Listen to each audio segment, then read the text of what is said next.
Good morning, सुप्रभात। मैं KD Sharma Suratgarh से।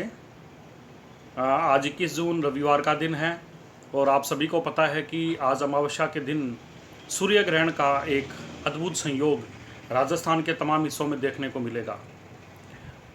सूर्य ग्रहण वास्तव में एक संयोग होता है क्योंकि जो ग्रह की स्थिति है, जो अलग अलग प्लेनेट की जो स्थिति होती है, उस स्पेसिफिक कंडीशन, अलग विशेष स्थिति की वजह से सूर्य ग्रहण का अद्भुत संयोग हमें दिखाई देता है। अब सूर्य ग्रहण से संबंधित बहुत सारी भ्रांतियाँ हमारे समाज में, दैनिक जीवन में जुड़ी हुई है। कुछ चीज़ों के वैज्ञानिक आधार हैं, साइंटिफिक रीज़न है, लेकिन कुछ लोग उन्हें जो साइंटिफिक रीज़न है उनको भी अंधविश्वास कह के टाल देते हैं। नहीं, ये सब अंधविश्वास है, हम इन्हें नहीं मानते। जबकि कुछ चीज़ें वास्तव में अंधविश्वास हैं जिनके पीछे हम लोग जो है वो समय खराब करते हैं। तो आइए अपने इस बारे में थोड़ा जानते हैं कि सूर्य ग्रहण क्यों होता है, सूर्य ग्रहण के समय क्यों लोग कहते हैं कि भाई सीधा आंखों से सूर्य को नहीं देखना चाहिए, है ना। ग्रहण की स्थिति या सोलर एक्लिप्स की जो कंडीशन होती है उस वक्त हमें क्यों सन को नहीं देखना चाहिए, क्यों लोग ये कहते हैं खाने पीने की चीज़ें खराब हो जाती है, उन्हें ढककर रखना चाहिए, क्यों सूर्य ग्रहण के बाद में स्नान का विशेष महत्व है कि स्नान करना चाहिए, क्या सूर्य ग्रहण के बाद में लोग कहते हैं कि भाई खाने पीने की चीज़ें जो है पोल्यूट हो जाती है, प्रदूषित हो जाती है, क्या उनको खाने से वास्तव में बीमारियां बढ़ती है, क्या उनसे पैथोजन बढ़ते हैं, क्या सोलर एक्लिप्स के बाद में बीमारियां बढ़ने के चांसेस रहते हैं। इन सब के पीछे कोई साइंटिफिक रीज़न है या फिर हमारे मतलब जो कुछ अंधविश्वास हैं, इनके बारे में मैं आपको साइंटिफिकली सारी बात आराम से बताऊंगा और आप एक एक करके सुनने का प्रयास कीजिएगा। मैं आपको सबसे पहले बताऊंगा कि सोलर एक्लिप्स या सूर्य ग्रहण होता क्यों है। तो देखिए सामने आपको स्क्रीन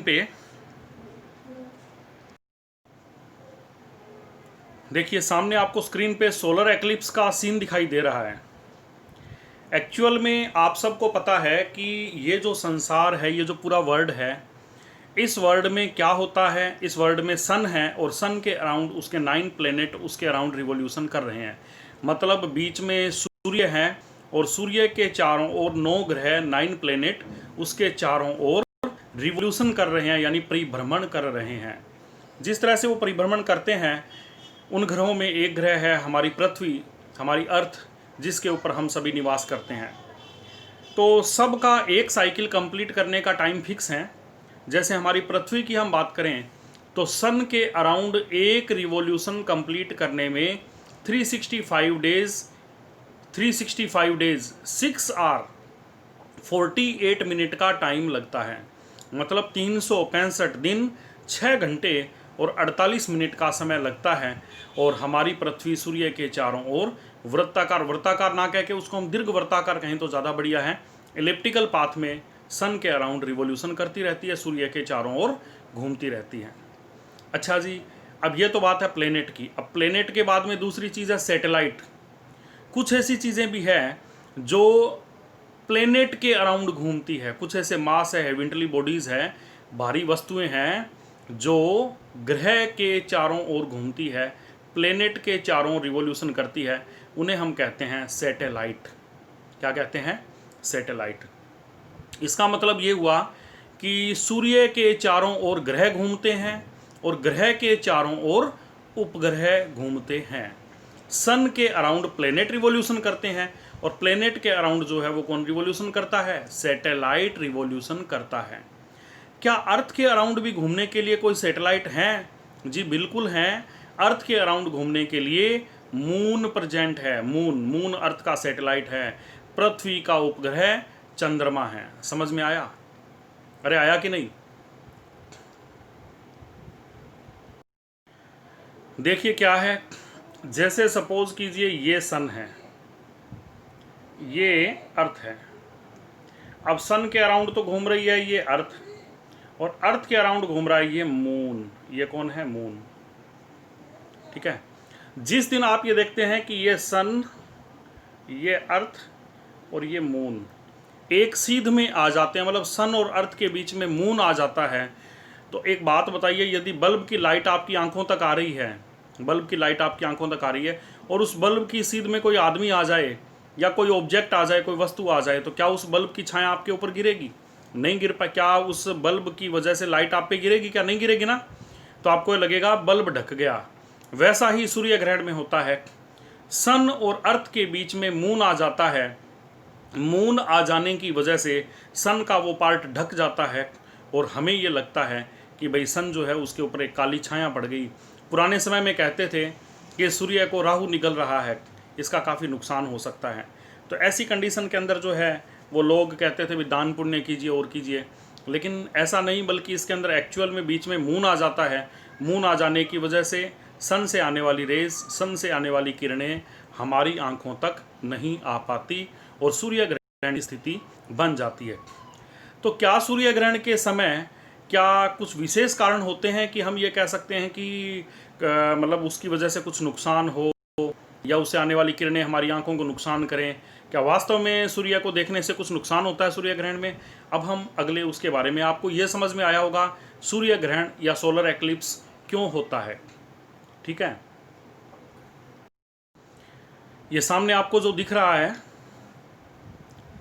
ये देखिए, ये जो सन है उसके ऊपर ये मून आ गया और सन के ऊपर मून आ जाने की वजह से सोलर एक्लिप्स की पोजीशन दिखाई दे रही है। ये देखिए, ये है पूरा का पूरा सन जो चमकता हुआ दिख रहा है और ये आ गया है इसकी सीध में मून, जिसकी वजह से सन का इतना सा पार्ट ही हमें दिखाई दे रहा है, बाकी हमें पार्ट दिखाई नहीं दे रहा। देखिए ये पूरा सन था ऐसे, है ना, और इसको ये मून घेर गया ऐसे। तो सन ढक गया या नहीं ढक गया? अब सन के ढक जाने की वजह से हमें जो है वो सन पूरा दिखाई नहीं देता। ठीक है, अब हम ये देखते हैं कि सोलर एक्लिप्स का क्या नुकसान है। देखिए, यदि मैं बात करता हूं सन की, तो सूर्य के दो भाग होते हैं। सूर्य के सेंटर का पार्ट जो होता है वो काफ़ी गर्म होता है और उस सेंटर के पार्ट को जो काफ़ी गर्म होता है उसका टेम्परेचर होता है 10⁻⁶ से लेकर 10⁻8 केल्विन, यानी 10⁻6 केल्विन से 10⁸ केल्विन ताप होता है सूर्य का। उस भाग को हम कहते हैं प्रकाश मंडल या फोटोस्फीयर। मतलब सेंट्रल पार्ट काफ़ी हॉट होता है, उसका टेम्परेचर 10⁻6 से लेकर 10⁻8 केल्विन होता है और उसे हम कहते हैं फोटोस्फीयर।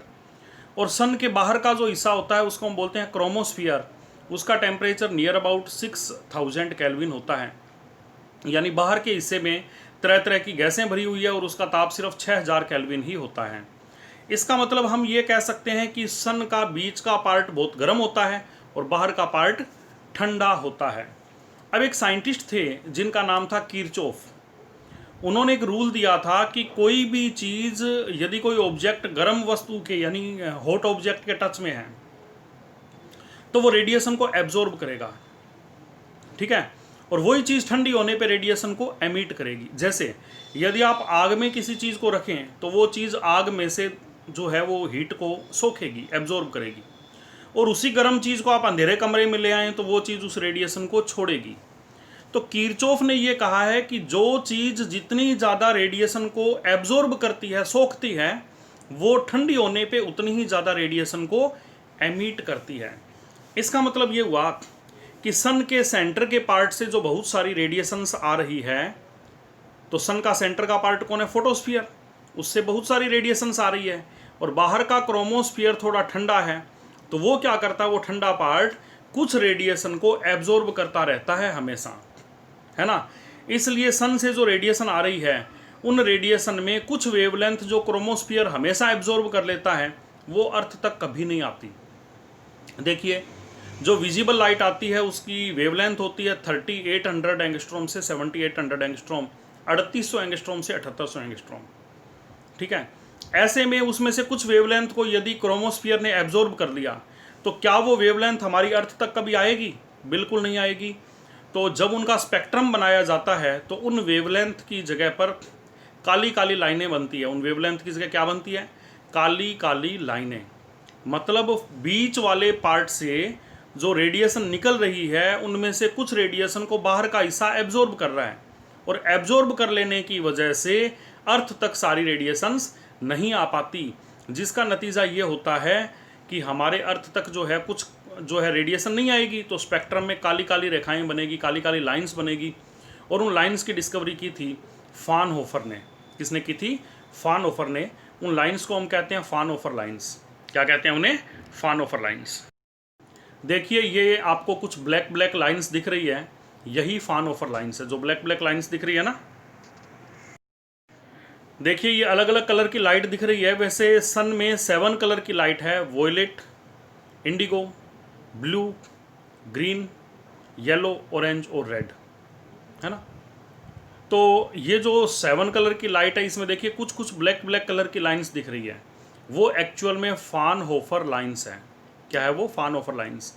ये वेवलेंथ कभी अर्थ तक नहीं आती, इसलिए हमें कभी भी ये जो पार्ट है वो दिखाई नहीं देता। मैं आपको देखिए, ये आपको जो सामने दिख रहे हैं ये जोसेफ रिटर वॉन फ्राउनहोफर, एक जर्मन जो फिजिक्स साइंटिस्ट थे, और इन्होंने सबसे पहले सन के स्पेक्ट्रम के अंदर फ्राउनहोफर लाइंस के बारे में बताया था और फ्राउनहोफर लाइंस को इन्होंने डिस्कवर किया था।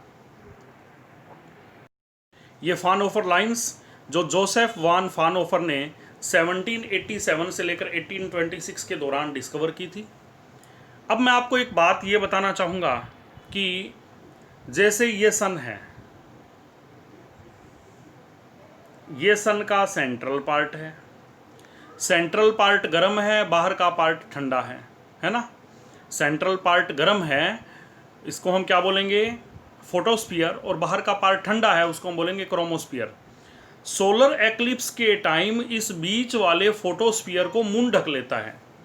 देखिए जैसे सामने गाड़ी आ रही है और उसकी तेज लाइट आपकी आंखों पे गिर रही है, तो आसपास की चीज़ आपको दिखाई नहीं देती, ठीक है ना।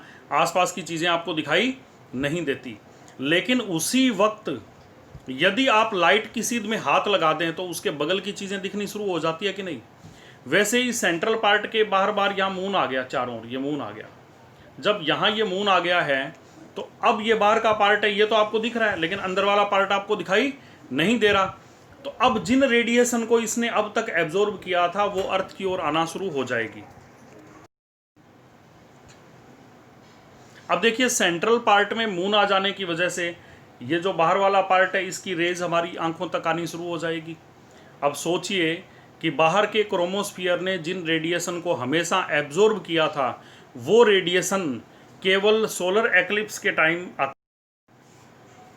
मतलब जिन रेडिएशन को हमेशा एब्जॉर्ब किया जाता था वो सोलर एक्लिप्स के टाइम हमारी आंखों तक आते हैं।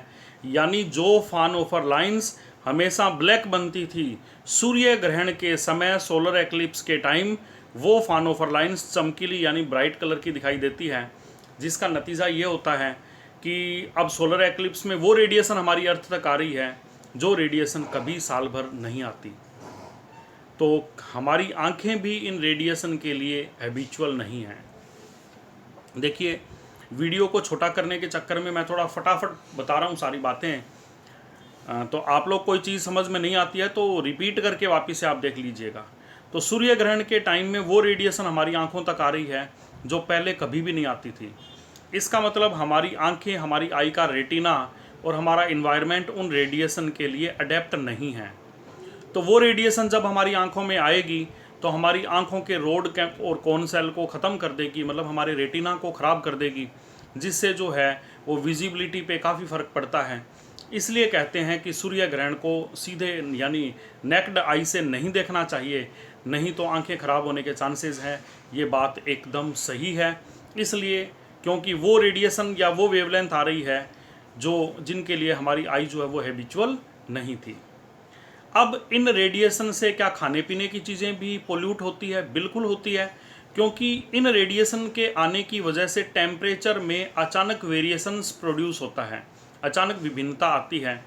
और आपको पता है कि तापमान परिवर्तन जैसे ही होता है, जैसे आती गर्मी, आती सर्दी और जाती जो सर्दी होती है, जब सर्दियां आ रही होती है, जा रही होती है, उस वक्त टेम्परेचर में अचानक वेरिएशन होता है और पैथोजन ज़्यादा एक्टिवेट होने से बीमारियां ज़्यादा लगती हैं। ठीक ऐसे ही सूर्य ग्रहण में भी अचानक इन रेडिएशन की वजह से टेम्परेचर वेरिएशन होता है, और टेम्परेचर वेरिएशन हो जाने की वजह से पैथोजन जो है, बैक्टीरिया है, वायरस है, वो ज़्यादा एक्टिवेट हो जाते हैं और बीमारी के चांसेस बढ़ जाते हैं। इसलिए आपने देखा होगा चिकन पॉक्स या स्मॉल पॉक्स जैसी जो बीमारियां हैं वो सोलर एक्लिप्स के बाद में ज़्यादा होती हैं। खाने पीने की चीज़ों को ढककर रखना चाहिए, क्योंकि उनमें बैक्टीरिया वायरस ज़्यादा एक्टिवेट हो जाएंगे, जो हमारे लिए हार्मफुल है, बीमारियां फैलाने का काम करते हैं। बच्चों को, बुज़ुर्गों को विशेष तौर से सोलर एक्लिप्स बचाना चाहिए। और हमारे शरीर के ऊपर भी आपको पता है चारों ओर काफ़ी सारे पैथोजन्स होते हैं, रोगजनक हैं। तो सूर्य ग्रहण के बाद में नहाने का भी जो तरीका बताया गया है वो एकदम सही है। कुछ कहते हैं जी गंगा स्नान, बिल्कुल गंगा स्नान भी होना चाहिए, क्योंकि जो गंगा का जो पानी है उसमें बहुत सारे बैक्टीरियोफाज है। बैक्टीरियोफाज मतलब ऐसे वायरस हैं जो बैक्टीरिया पे अटैक करके बैक्टीरिया को मार देते हैं। इसलिए गंगा के पानी में बैक्टीरिया नहीं है। बैक्टीरिया नहीं होने से वो पानी सड़ता नहीं है। आप यदि उस पानी में स्नान करेंगे तो वो वायरस आपकी बॉडी के जो बैक्टीरिया है उनको भी मार देंगे और आपको फ़ायदा होगा। ये इसका भी साइंटिफिक रीज़न है। इसके अलावा जो अपने एक डाब नाम की घास आती है वो भी इनका अच्छा एब्जॉर्बर होती है, इसलिए उसको भी लोग इस्तेमाल करते हैं। तो ये सब कुछ बातें जो मैंने आपको सूर्य ग्रहण के बारे में बताई, शायद मैं कुछ ज़्यादा मतलब कोशिश मैंने ये की है कि फिजिक्स के डेप्थ में ना जाएं, ज़्यादा डेप्थ में ना जाएं, केवल कॉमनली आपको समझाएं, ताकि हर फील्ड का इंसान, जो हर फील्ड का व्यक्ति, चाहे आर्ट्स का हो, कॉमर्स का हो, वो इसको समझ सके और सूर्य ग्रहण की भ्रांतियाँ दूर हो सके। तो आप सभी जो सूर्य ग्रहण में अपना खुद को और अपने पूरे परिवार को सुरक्षित रखिएगा, ध्यान रखिएगा। Thank you, have a nice day.